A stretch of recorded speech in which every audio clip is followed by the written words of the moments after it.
Okay, Zach. Obviously, we've seen a massive influx in membership, which is absolutely fantastic.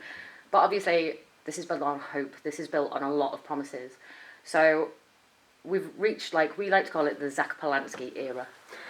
So we want to know is, how do you plan on succeeding in a year's time? Like, how are you going to keep up this momentum? How are you going to keep this going? Because we've seen it with other parties, the momentum adds to nothing. What are you going to do to keep that going? Yeah, you're right. Getting members is the first part of it, but actually you need to get those members organised and mobilised and out there campaigning, not just at election time, but all year round.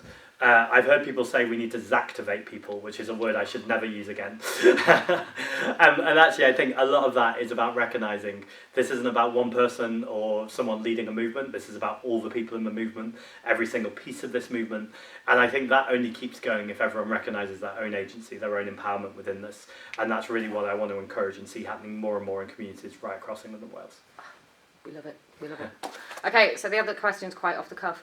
I've been talking to a lot of people, a lot of younger people in politics, and they are finding that, and I'm not talking just like in their teens, I'm talking people, millennials, who feel massively left out of politics, and especially with young people, and I'm seeing the Greens are starting to build, the Young Greens.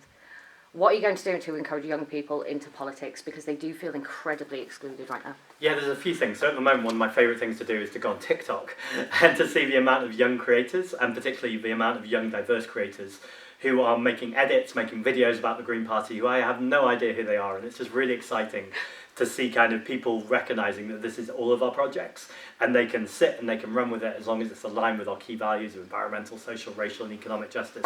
And I'm seeing that happen more and more, and I find that genuinely exciting.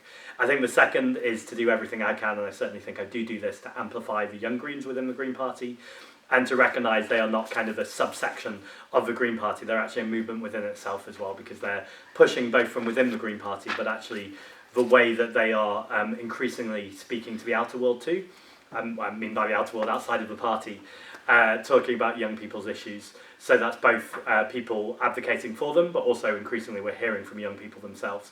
And I think that's the key, to make sure, as I said earlier actually, that we're not being inspired by young people, but actually we're helping young people to get into elected positions where they can take decisions for themselves, and we can also hear their voices directly.